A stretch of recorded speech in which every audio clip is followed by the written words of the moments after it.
Thank you. So really today it's just about going through our new fund. Some of you might have heard of the Satellite Club funding that we had previously, but that has changed a little bit. So we thought we would just do this webinar just to make sure you can make the most out of this fund, that you feel confident and competent in putting an application in, and just an opportunity at the end really to ask any questions that you've got. So I'm just going to go through a quick presentation for now. If you've got any questions, just put them in the chat box or pop your hand up and we can go through them. But I have left kind of 15-20 minutes at the end just for anyone to ask any questions that you've got.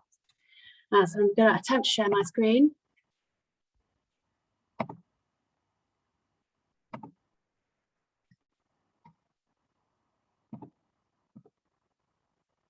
Brilliant. So I hope you can all see that. Do shout if you can't. Yeah, that's good, Chelsea. Brilliant. So this is obviously the Starting Life Well Fund. This fund is open for delivery projects that obviously include sport and physical activity for those that are aged 5 to 18. So we are doing some early years work, but unfortunately for this fund is National Lottery Funding and Sport England commissioned. It's just for those 5 to 18-year-olds. I just want to go through the picture so far. So there's a lot of new people I haven't seen on this call, which I absolutely love. We do have a few people that we see quite often, so it's brilliant to see kind of a variety of people on this call. We've been delivering satellite clubs, which has been funding from Sport England for the last 8 years, something that I've been personally involved in for the last 3.5 years, I think. This fund, we've managed to support 3,000 young people, and they've all benefited from kind of more opportunities around sport and physical activity. We've had 25 different sports and activity types, so we're not, looking at just traditional sports like rugby and cricket. We have done some dance, movement, yoga, bowls, bocce, and trying to open up kind of new activities for lots of different young people. Now that's been going really consistently. It's worked really, really well, obviously, because we wouldn't have supported 3,000 young people over 8 years.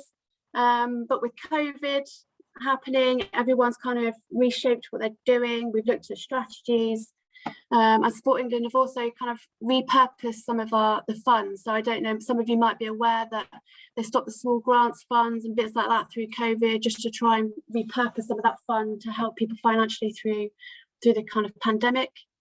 From this, we've actually had quite a few new funds ourselves. So we've had the Tackling Inequalities Fund, trying to support people as part of kind of COVID relief. We've got the Opening Schools Facilities Fund as well, which is trying to get schools to naturally open their facilities to communities. So not just having it for kind of after school clubs, but trying to have the opportunity for the whole community to actually participate in those school grounds. And this new Children Young People Fund, so we've called it the Starting Life Well Fund. Other active partnerships have called it other things, Children Investment Funds, but really this is just a remake of our Satellite Club offer. Now, kind of through COVID, and I'm sure a lot of you would agree, we've had that time really to sit back and decide what we like about what we're doing, what needs to change, in terms of we're able to stop firefighting and actually think about moving forward. But also just in terms of the environment that we're living in at the moment and the changes we've had to make because of COVID. So we've just brought out our new strategic intent. So I just wanted to go kind of just give you an overview really of what this is. We've got 3 key themes. That's the Starting Life Well, which is 0 to 18. We've got Living Life Well, which is for adults, and also Aging Well. So that's focusing on our older population. It's really all driven by insight. So we've had a fantastic team kind of behind the scenes that are collecting all the insight that we can across the county, just to find out where the gaps and needs are in terms of sport, physical activity, and trying to support underrepresented communities. The areas of need that we're working in, so lower social economic groups, which means that it's those living in areas of deprivation or poverty. So that might be a high percentage of young people on free school meals, those that are living in social housing, diverse communities. So for us, that's ethnically diverse communities and trying to work with underrepresented populations and those that are more at risk of being inactive. People with long-term health conditions as well, so having that adapted kind of physical activity for those. trying to focus on kind of rural areas as well, so working in village communities, parish councils, etc. And obviously those with disabilities and living with disabilities as well, just again for that the fact that they are underrepresented and that we are trying to increase opportunity for those living in our county. So we're trying really hard as well to create the platform for change. This is our kind of really long-term work. We're looking at the whole ecosystem and place-based approaches, so trying to stop expecting people to come to us, but actually us trying to go to them through partnership working, to develop and support our workforce to make sure that we're creating sustainable change. There's no point in us kind of trying to support programs that aren't going to last very long, and that kind of famous phrase of communities where we go, we parachute in, and then we leave once our funding's finished. So we're actually trying really hard to upskill the communities that we're working with so they can provide that kind of sustainability moving forward. And obviously on that, we've got COVID recovery as well. So trying really hard to support people financially, but also I think we've all had to adapt the way that we work. We're all experts now on Zoom to some degree. So yeah, we're just trying really hard to support those people moving forwards. There we go. So obviously today we're focusing on the Starting Life Well aspect of our strategic intent, and we found that we've got quite a lot of kind of challenges around Berkshire for children and young people. So I just wanted to share some of those when you're thinking about putting an application in. Across all of our work, our main aim really is to produce inactivity. So we've got a high number of people that are inactive, and we've got quite a high level of obesity rates as well. That has gone up since COVID. We've also been speaking to some of the school nurses that are saying that type 1 diabetes has gone up in young people, as well as those kind of high year 6 levels of obesity, particularly in kind of pockets of areas of deprivation as well. We've got quite a few young people that are experiencing adverse childhood experiences. So for those that don't know what that is, it's called, like, its acronym is ACEs, and it's for those that are living in areas of deprivation. There might be kind of a high bereavement, parental separation, substance misuse, domestic violence, sexual, physical abuse, neglect, and actually the impact that that has on their health inequality. So when they're older as adults, they're more likely to be overweight, they're more likely to smoke, more likely to have a heart condition. So actually we're trying to do that kind of behaviour change and support them when they're younger, so that doesn't happen in the future. Increased mental illness. So I know that we're probably all hearing that at the moment, and that we are really worried about young people through social isolation, the challenges around school and the structure that they've had recently. So actually trying really hard to focus on those young people that need that support, might need reintegrating into kind of society in their community, to get them off of their gaming consoles and staying up till 5 a.m. in the morning. So just trying to really focus on those young people. There has been a significant increase in youth crime as well. And again, that's in particular areas, not across the county. So thinking about ways that actually we can support them, whether that's place-based, diversion activity, or kind of targeted interventions through other services. We've also found that there's quite a low educational and limited life skills in some young people. So that might impact them being able to get a job. There was a reduction in kind of volunteering, and actually those young people feeling like they don't want to give up their free time. So they go to school and that's it. Any other time is for them and them only. But actually, what can they give back to their community? And actually how much that supports them as a kind of personal development and growth moving forwards. And again, this is going to be consistent throughout, but the impact of COVID. So actually trying to support clubs that might have had to have stopped through COVID, trying to help increase your memberships again, particularly in some of our targeted populations, because some of them will feel unsafe attending. There might be financial impact in their family household that stops them from participating. So we're really trying to bear that in mind when we move forward with this, this application. Now, the ways that we feel like we can create change is very similar to what I've just said, but thinking about the young people that we are trying to support. So we're really, really looking for applications that do focus on these next kind of target populations. Disadvantaged communities, so for us that is areas of deprivation.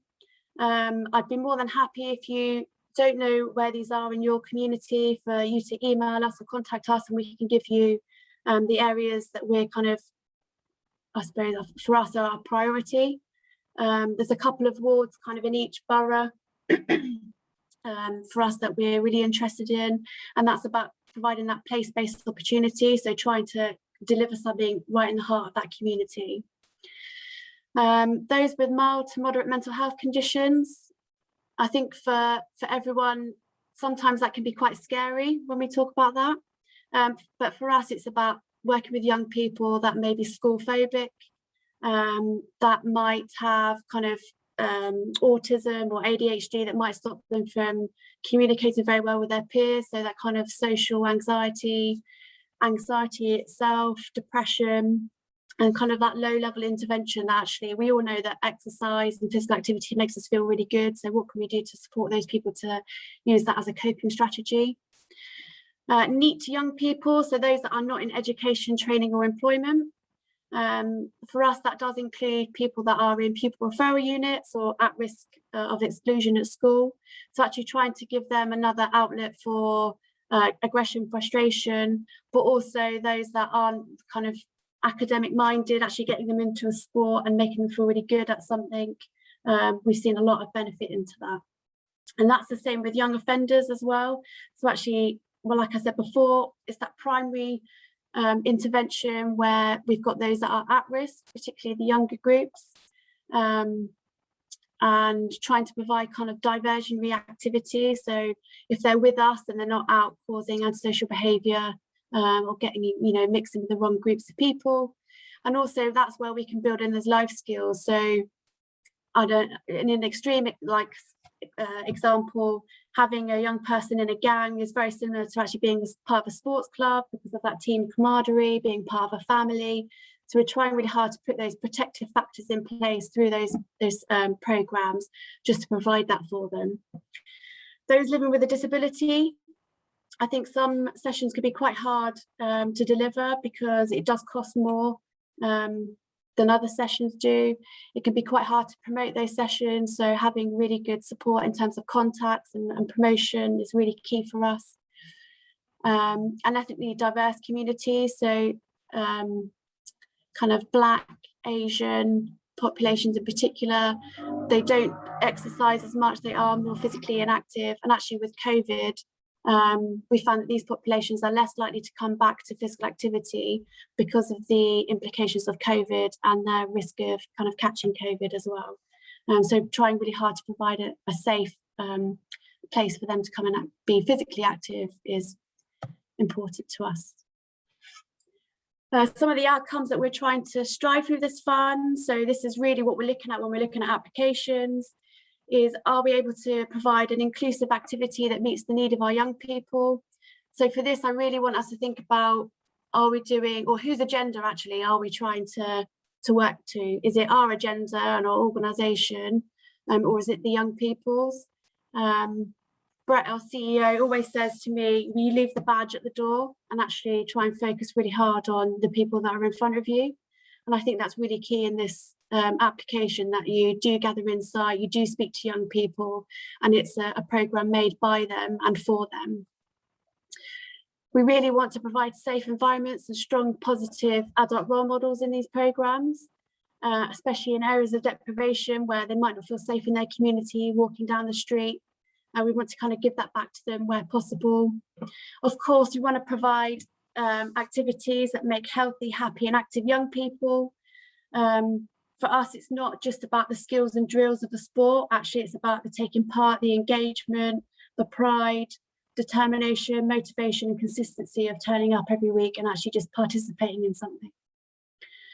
We want those young people to build life skills as well. So actually, how can you support them through your programs to actually learn stuff that will take them into adult life?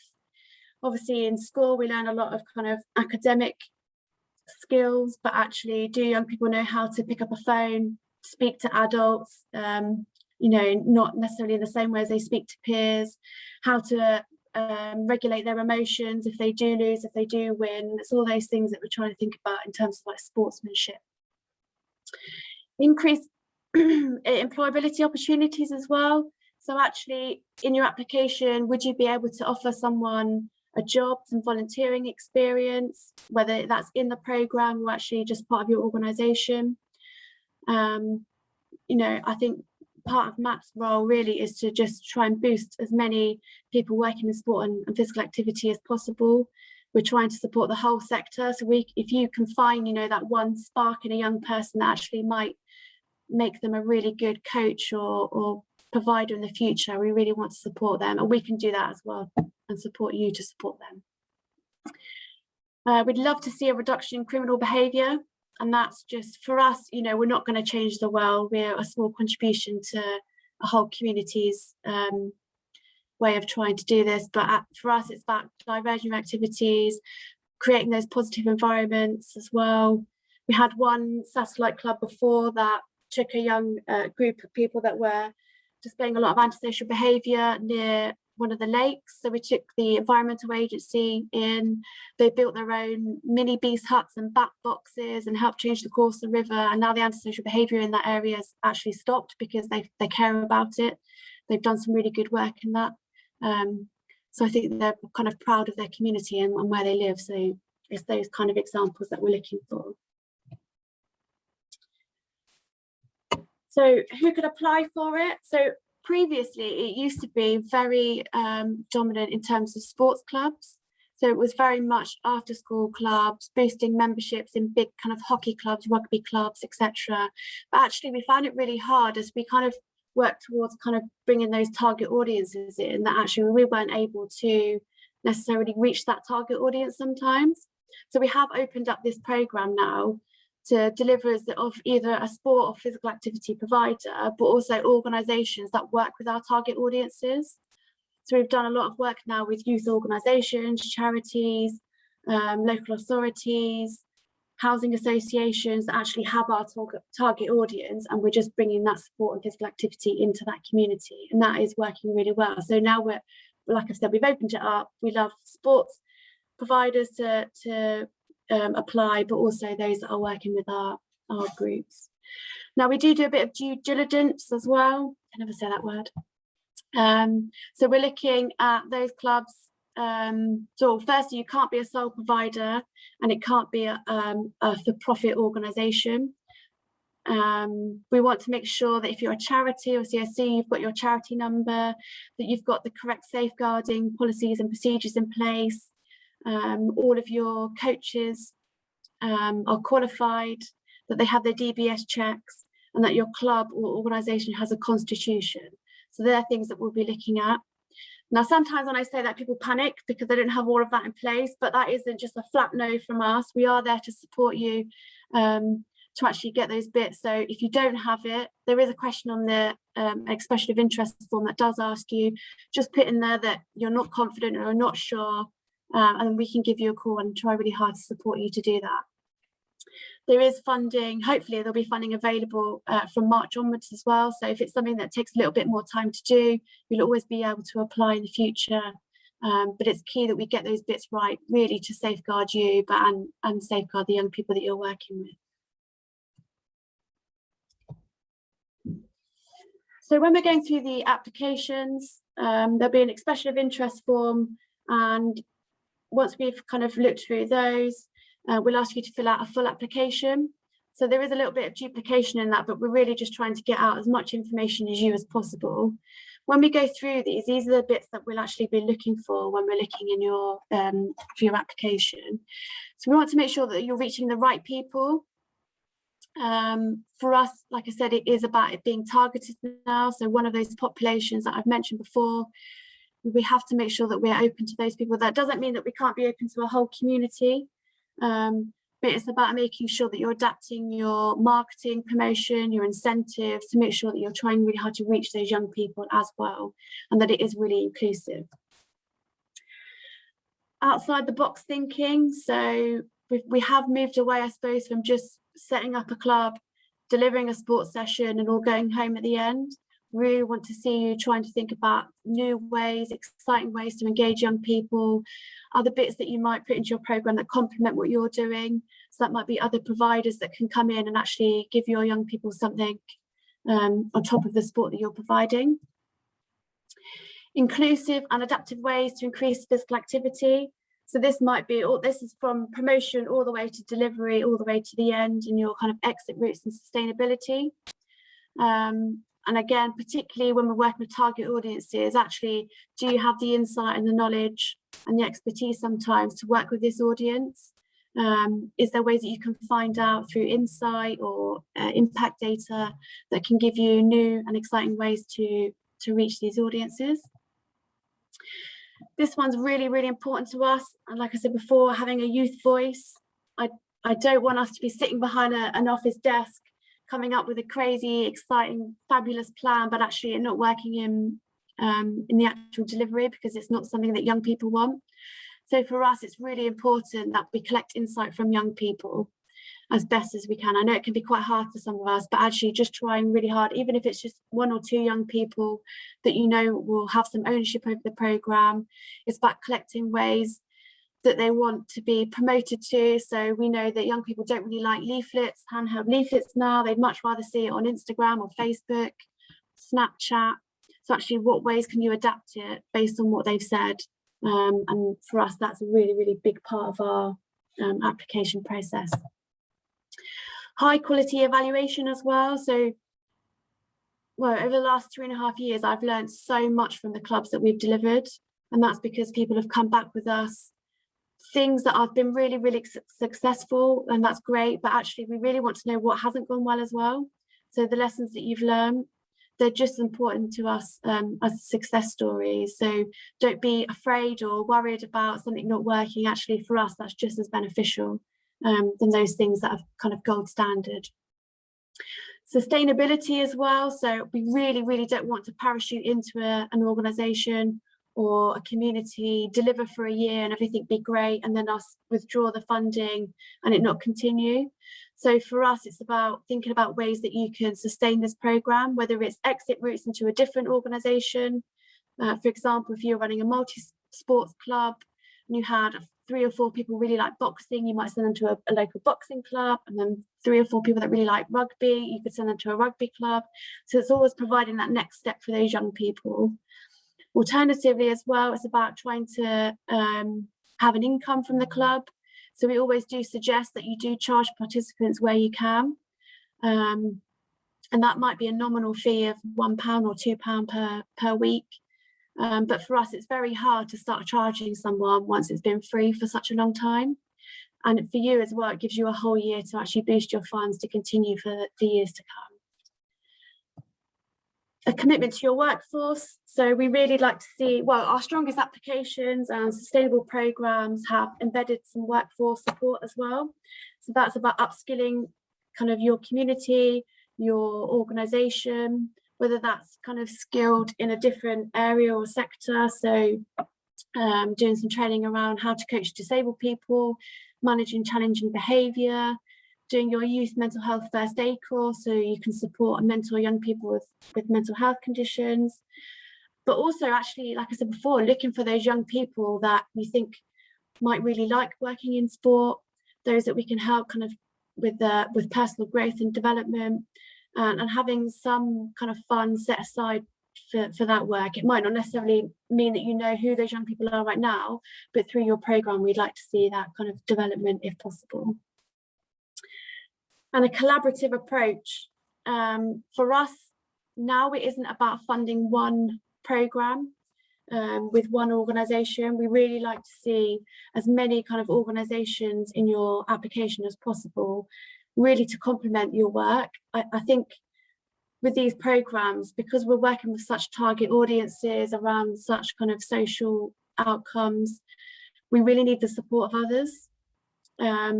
So if you can get your local housing association, the local authority sports development team or public health team, a youth organisation, a counselling group to actually come and support what you're trying to deliver, for us, that's going to bring about kind of greater change and more sustainability moving forwards. That's something that some sports clubs can feel quite overwhelmed by, because that isn't our remit. But we've been doing this for a very long time, so we'd be more than happy to support you moving forward and give you those contacts of people that would be able to help you. Most of the time it's just that we don't know about each other, but we're all really happy to support and provide kind of additional complementary activities for those young people that we're working with. So just to kind of put some context to that kind of collaborative work, I just wanted to bring up 3 of our kind of most recent satellite clubs, and they do work kind of very similar to the Starting Life Well one. So we worked in an area called Lismore Park in Slough. There was really high rates of kind of gang activity, substance misuse. The area itself had quite a bad reputation to the people that lived in there, but also the wider community. So together with Thames Valley Housing Association, Lighthouse UK Mentoring Group and Arbour Park Stadium, we provided a whole year's worth of kind of football coaching, but also life skills and loads of different workshops like drug awareness, weapon awareness, like life skills coaching in that. And that worked really well. It did support a reduction in antisocial behaviour in the area. We were able to establish 8 young people that attended that were a part of a gang, 12 young people that were carrying knives on them on a daily basis, to have those conversations with them. And that's where we're on about trying to get to the right audience. Now, I think if one of those had tried to do it on their own, it wouldn't have worked. So when we try to collaborate and work with all these different groups that have different experience and skills and knowledge, we can provide much greater change. The next one is ACO Volleyball in West Berkshire. So this was disability focused session. A young man came to me. He has cerebral palsy. He'd been to National Star College in Gloucester and played volleyball the whole time he was there. He came back, realised that there was no club in about 3 hours of where he was. So with the support of Haddon, we worked with the SCN Forum for the local authority, a volleyball club and his old secondary school to provide a new volleyball club. This was a bit different. So I don't know if any of you know volleyball, but you've got mainstream volleyball, and then you've got seated volleyball as well. But that isn't what Haddon wanted. He wanted something that actually young people with a learning disability could come along. So it wasn't about having a seated activity. So we had to kind of adapt the sessions, make them more inclusive. We used beach balls instead of volleyballs. We had smaller groups. A lot of people from the mainstream volleyball club actually came and volunteered at the session because we needed such a high number of staff. That went on for, I think it's in its 2nd or 3rd year now. So actually that's provided a really kind of sustainable change. And the young man is so happy that he's managed to provide this for his friends. And lastly, we've got Boxing Clever. So that's been working with young people that are at risk of becoming NEET, so not in education, training or employment. This programme was set up by the police in Reading. We managed to work with 3 local secondary schools that were in areas of deprivation. Worked very closely with the teachers to kind of identify a target audience for this. So it wasn't necessarily those that were you know, in inclusion units and stuff, but those that maybe have started to provide to show challenging behaviour, those that might have started smoking, those that were started truancy from school, so kind of low level challenges at the time. And then we put a boxing club in there, along with some mentoring. They would have a years-long session after school for those young people, and actually we saw a really big increase in mental well-being, self-confidence.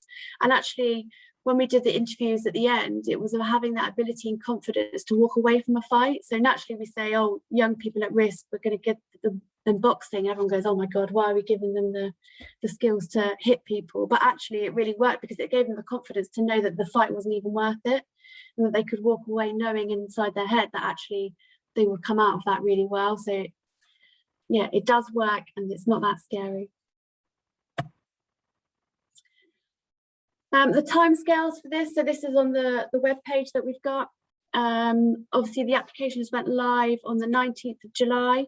We've given 4 weeks for you to send in an expression of interest. It's about 10 questions long. asking you just a series of questions from what I've kind of presented today. So the deadline is the 16th of August. Now for that, if we need to have a chat offline, if you wanted to give me a call or put me an email and just discuss kind of your program and project in more detail, I'm more than happy to do that. Similarly, if you send in an EOI and I just need a little bit more information or want to talk something through, I will happily give you a call or pop you an email to do that. So it isn't just a yes or a no from these EOIs. Actually, we want everyone to succeed. We're not trying to catch anyone out. So don't be nervous about putting in an expression of interest. Yeah, we're there to help you. Those that are successful from that EOI will have 2 weeks to fill out a full application. So this really is just elaborating on what you've put in your expression of interest. It'll ask you more about the youth insight that you're able to collect. Either that's done retrospectively, so you might have already done that through COVID, or it might be something that you're planning to do. And it also just a bit of a breakdown of the finances as well, and really kind of planning out your club for the future. There'll probably be about a 1 or 2 week turnaround from those applications, with a thanks to my team. And then step 3 will be us asking you for a delivery plan, a safeguarding checklist, and a service level agreement. So we would probably see that we would start delivering from September onwards. That doesn't mean that if you're not ready by then it can't happen. We do have until kind of December, January to get clubs off the ground. So if it is something you needed to wait for, if you needed to speak to schools and stuff beforehand, because obviously they're on school holidays now, there is that flexibility to do so. Just in terms of the requirements that we'll have if you are successful, obviously we'll go through these in much greater detail. It came up. There we go. So before your kind of delivery or start date, there'll be a service level agreement for you to sign, and you'll be able to invoice us for the first 50% of the funding. We'll ask you to do a safeguarding check and challenge, and for us that's just making sure that you know who is responsible and accountable for particular parts of safeguarding, so safer recruitment, qualifications and DBS, who's going to be accountable for the delivery of the sessions and the safety in that, and then also the wider organisational kind of code of conduct, safeguarding, whistleblowing, etc. And obviously that will include DBS checks as well. Then we'll ask you for a delivery plan. For us, that's really just an overview of the session, so we know what your plan is moving forward, what you're trying to implement moving forward. For us, actually, that's really for us to look at your needs and the gaps. So if we have, I don't know, if you were looking to do a tasters in schools, we could give you the contacts for those schools. So for us, it's identifying actually where we can support you moving forwards. So as detailed as those are, the better for us to kind of have some input and support you through that. During your programme, obviously there'll be different kind of lengths of delivery, but we do use a data capturing tool now called Upshot. You'll be able to use that for data input such as registrations, surveys, participant sign-up forms. We won't have access to that in terms of the participant data, but we will be able to see how many people are turning up to the session, so just a head count and any notes that you want to share with us, any media, etc. you want to upload to that, you can do. And we'll ask you kind of in various formats just to share some successes and lessons learned through it. Most of the time that might be just us popping down to a session and doing a visit. It could be just a phone call or a Zoom call, online call, just for us to see how it's going, how we can support you, how we can help progress and make things better. And if it's going really well, then probably just a pat on the back. After the duration of the programme, we'll ask you to provide a case study. Now this can be done however you like. If you just want to put loads of stuff in a Word document, that's fine. But we've had videos before, pictures, storyboards, etc. So for you, that's just however artistic you are. I mean, we love a video. It's much better and more exciting to read and to have a look. It really brings kind of context to what we're trying to deliver. We'll also be able to generate reports from Upshot as well. So we're about to see how many participants you've had, a breakdown of gender, ethnicity, disability. So we can do all of that. That's kind of, yeah, off of your shoulders. And again, just what have you learned? What would you do differently next time? Any kind of success stories that you could share with others that would be going through this. There'll be opportunity as well to speak to other funded clubs to kind of share input, insight, impact, and just troubleshoot with each other, I suppose. Alternatively, you can come to us, because I'm sure over the last 3.5 years I've heard and seen everything now, so yeah, we're always here to help you. And so for us, it's just any questions that you have now, we can pick them up after. Obviously, my email address is there. And we've got Matt as well, who's our workforce lead. If you've got anything to do with kind of updating your coaches, I'm going to stop sharing this now so I can see you all. We'll send out an email to you. So we'll send you this recording.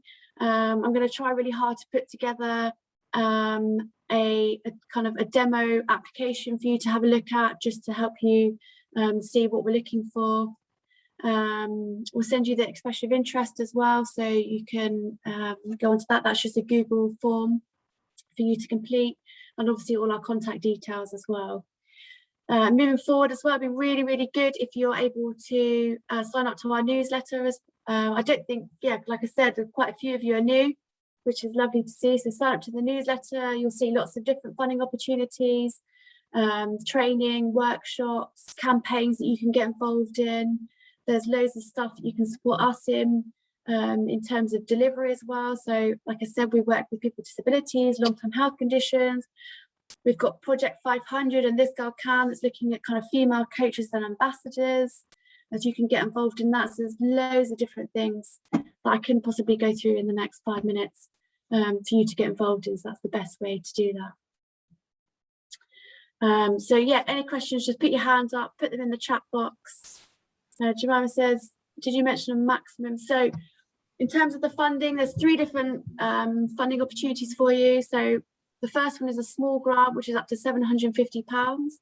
That might be for just an injection of funding if you're starting a new programme. It could be for equipment, incentives for a club that's already delivering. Then we've got the medium grant, which is up to £4,000. So usually we would see that covering a whole year's worth of delivery of a programme.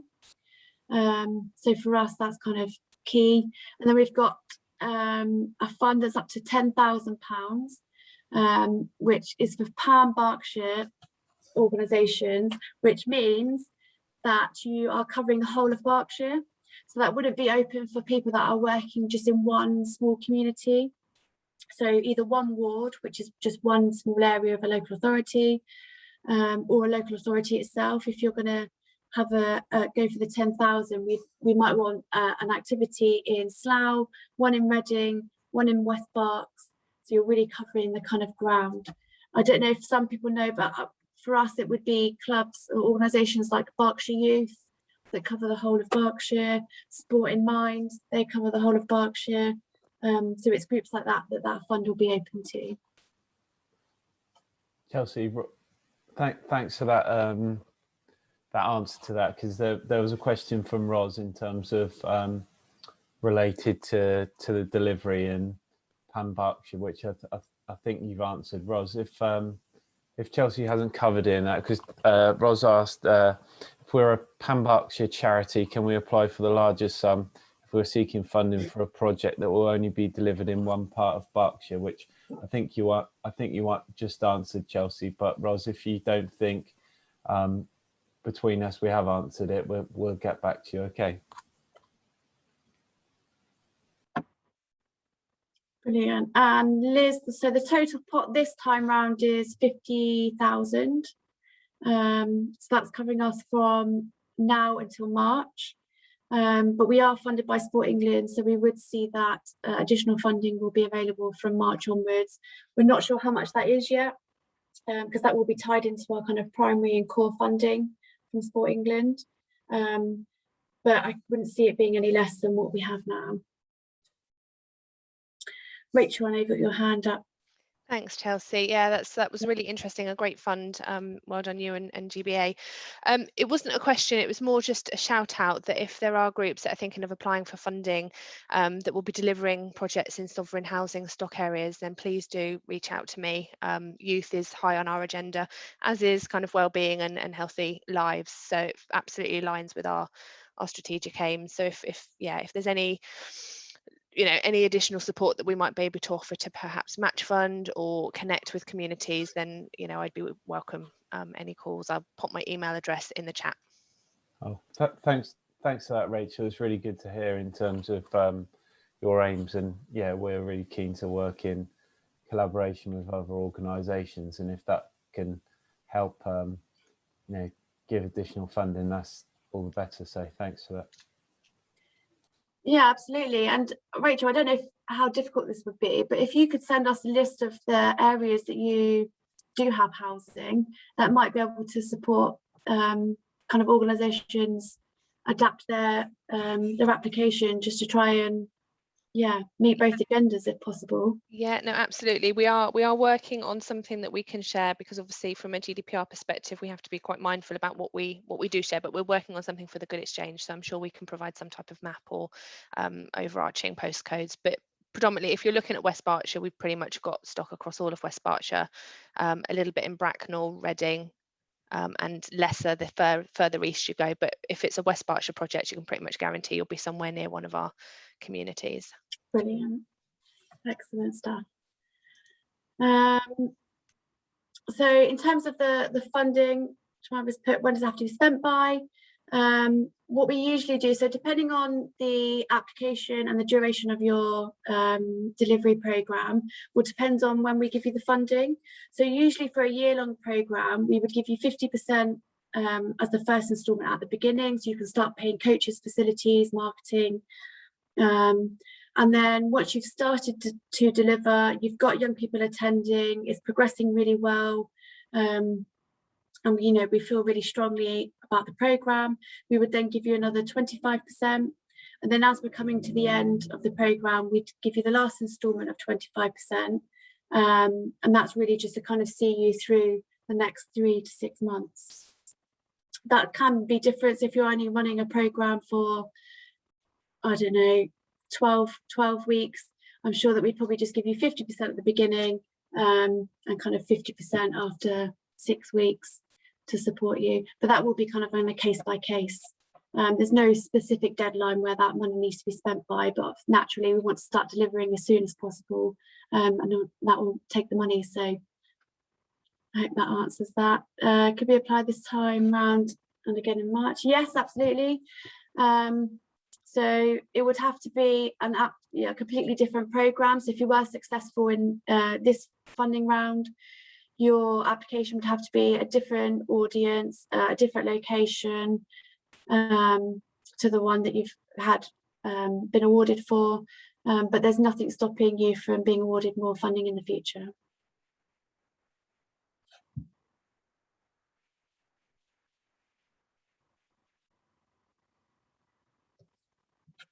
I don't know if anyone's got anything else. Whilst people are coming up with their final questions, I'll give you a couple of minutes for that. Just to echo and build on Chelsea's point about safeguarding. Obviously, that's really important to us, and we've built that in the paperwork. Also, that there will be a spot check-in of or asking for policies on from a certain number of projects. So just to make you aware, again, that's really just to due diligence. So that's something that we could ask for as well. Absolutely. Rachel. Sorry, I forgot to take it down. Oh, it's okay. No worries. Although I did have one question, actually. I was just typing it away. Does the project only have to target the 5 to 18-year-olds? All I'm thinking of is perhaps a larger project where it's intergenerational, but it needs some support to help kind of grow. I don't know whether if 5 to 18 were in that target group, whether the project would be eligible or not? I mean, in terms of your KPIs, it would be advantageous for it to be 5 to 18. That doesn't mean that you couldn't deliver something if it was intergenerational, as long as you knew that the funding that we give is only funding those of that age group. Yeah. So if you wanted to give, I don't know, T-shirts out to everyone that attended, we would only look to fund the ones that would be going to the 5 to 18-year-olds, and then other funding would need to cover, the older age group or younger age group. No, that's great. I was just thinking about a project that I know hits all of the other targets in terms of NEET young people and at risk of school exclusion, but they don't just work with 5 to 18-year-olds, they work with a broader range, and they've got lots of sports activities. So I might mention it to them to have a look at. Brilliant. Good stuff. Yeah, and absolutely. If you know other clubs and organisations that might be interested in this fund, please do share this. Like I said, sometimes it's about leaving the badge at the door, and we want to provide as much opportunity for everyone to be a part of this. There is funding in the future, so if they aren't able to put something in now, it could be a great opportunity for organisations to put in an interest in March onwards. So for us, it's just really about spreading the word as much as possible. Sorry, I was asked to elaborate on. I probably didn't explain it very well in terms of the safeguarding. So I realise there's a question about it. So we have a checklist in the paperwork which will ensure that all of our organisations have the correct policies and procedures in terms of safeguarding, but we will ask for, from a certain number of organisations, your safeguarding policies. If that's something that it goes back to Chelsea's point earlier, you need a bit of support with, and knowing where to help with a safeguarding policy, we'll do that. So don't feel that's putting off your application. That's something that we're here to support with.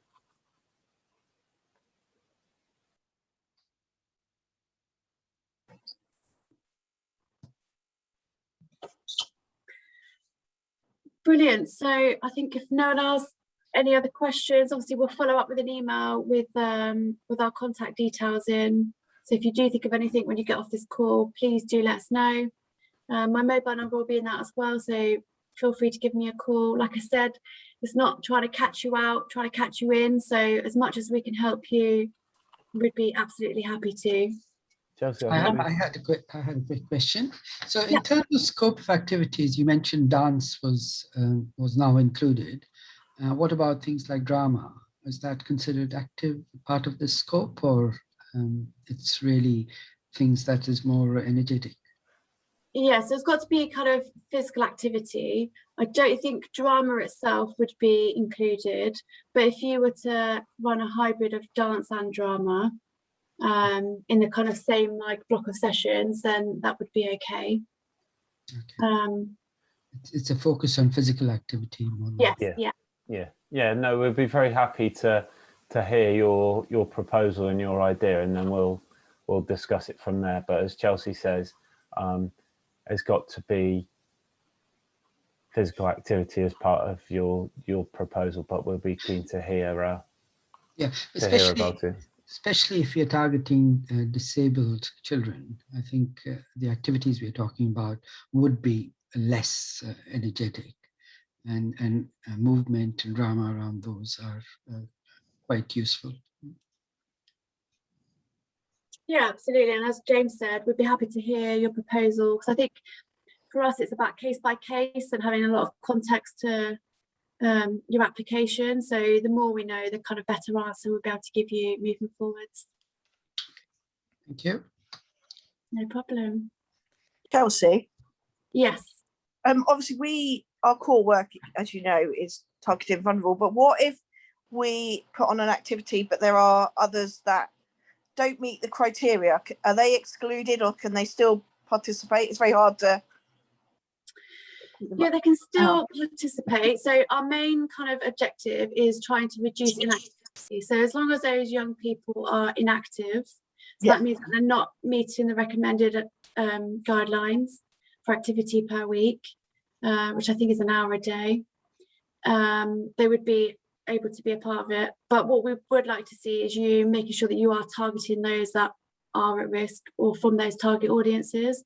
So we'd always want to see those percentages kind of unbalanced, I suppose. We want to see more people from our target population than not taking part. Thank you. No problem.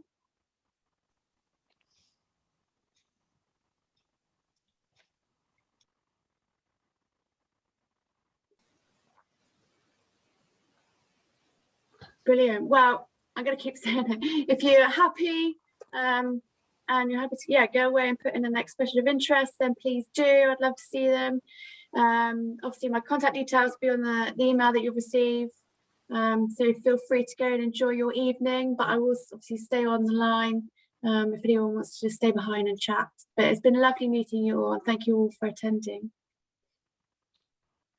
Thank you. Thank you. Thanks very much. Thanks, Chelsea. Thanks.